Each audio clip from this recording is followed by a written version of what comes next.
Imagine करें दांत brush करना, खाना चबाना, बात करना या चेहरे को हल्की सी हवा लगना और अचानक चेहरे में ऐसा दर्द शुरू हो जाए जैसा इलेक्ट्रिक शॉक लगाओ। ये कोई नॉर्मल फेशियल पेन नहीं होता। इस कंडीशन को ट्राइजेमिनल न्यूरल्जिया कहते हैं और मेडिकल लिटरेचर में कभी कभी इसे सुसाइड डिजीज भी कहा गया है, क्योंकि कुछ पेशेंट्स में पेन इतना सीवियर होता है कि उनकी डेली लाइफ, इमोशनल हेल्थ और क्वालिटी ऑफ लाइफ बहुत ज्यादा इफेक्ट हो जाती है। आज की वीडियो में हम समझेंगे कि ट्राइजेमिनल न्यूरल्जिया क्या है, ये क्यों होती है, इसका इलाज क्या है और एक फिजियोथेरेपिस्ट पर्सपेक्टिव से इस कंडीशन में फिजियोथेरेपी का रोल क्या है। सबसे पहले एक इंपॉर्टेंट बात समझना जरूरी है।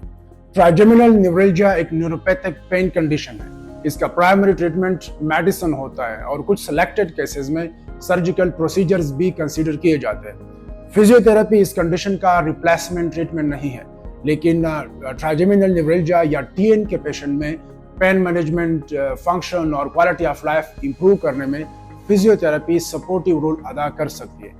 अब समझते हैं कि ट्राइजेमिनल न्यूरल्जिया होती क्यों है।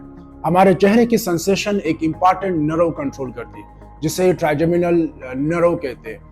ये नर्व फेस से टच, प्रेशर, टेम्परेचर और पेन की इंफॉर्मेशन ब्रेन तक पहुंचाती है। जब इस नर्व में प्रॉब्लम डेवलप होती है तो पेशेंट को अचानक बहुत इंटेंस पेन फील होता है। ये पेन अक्सर इलेक्ट्रिक शॉक जैसा स्टैबिंग या शूटिंग टाइप होता है। टीएन का अटैक कुछ सेकंड्स या चंद मिनट तक रह सकता है, लेकिन पेन की इंटेंसिटी इतनी ज्यादा होती है कि पेशेंट उस वक्त बिल्कुल रुक सा जाता है।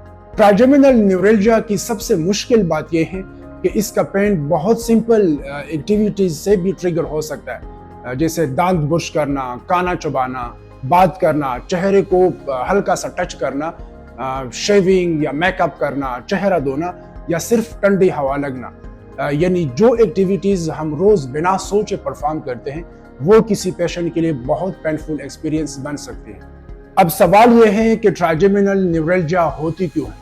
सबसे कॉमन रीजन यह होता है कि एक ब्लड वेसल ट्राइजेमिनल नर्व के रूट पर प्रेशर डाल रही होती है। इस प्रेशर की वजह से नर्व की प्रोटेक्टिव कवरिंग यानी माइलिन इफेक्ट हो सकती है और नर्व नॉर्मल सिग्नल को पेन सिग्नल की तरह ट्रांसमिट करना शुरू कर देती है। कुछ केसेस में यह मल्टीपल स्क्लेरोसिस या दूसरी न्यूरोलॉजिकल कंडीशन की वजह से भी हो सकती है। अब बात करते हैं डायग्नोसिस और ट्रीटमेंट की।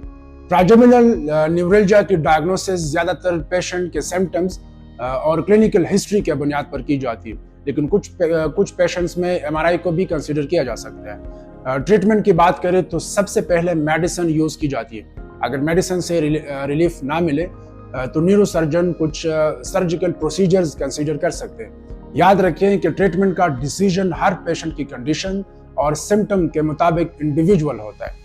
अब बात करते हैं फिजियोथेरेपी के रोल की।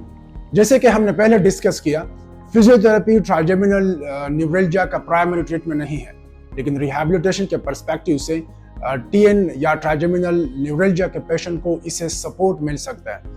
फिजियोथेरेपी का फोकस होता है पेशेंट का पेन एक्सपीरियंस को मैनेज करना, डेली फंक्शन इंप्रूव करना और क्वालिटी ऑफ लाइफ को बेहतर बनाना। और फिजियोथेरेपी में कुछ सपोर्टिव अप्रोचेस जो सिलेक्टेड पेशेंट में यूज की जाती है, जैसा TENS transcutaneous electrical nerve stimulation.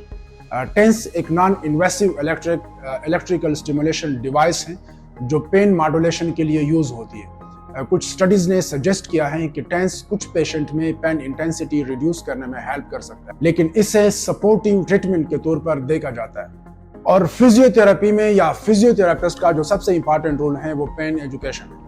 Patient को ये समझाना कि पेन सिस्टम कैसे काम करता है, ट्रिगर्स को आइडेंटिफाई करना और पेन के फियर को रिड्यूस करना रिहैबिलिटेशन का इंपॉर्टेंट पार्ट होता है।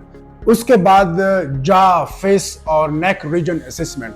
कुछ पेशेंट्स में फेशियल पेन के साथ जा और नेक मसल्स में टेंशन या मूवमेंट रिलेटेड प्रॉब्लम भी हो सकती है। असेसमेंट के बाद जेंटल हैंड्स ऑन टेक्निक और मूवमेंट स्ट्रेटजीज यूज की जा सकती है। और फिर फिजियोथेरेपिस्ट ने गाइड करना है रिलैक्सेशन और ब्रीदिंग टेक्निक्स।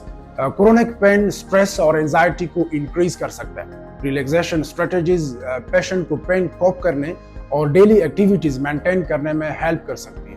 लेकिन हर पेशेंट के लिए ट्रीटमेंट अप्रोच डिफरेंट होती है। फिजियोथेरेपी हमेशा पेशेंट के सिम्टम्स, ट्रिगर्स और क्लिनिकल प्रेजेंटेशन के मुताबिक इंडिविजुअलाइज होती है।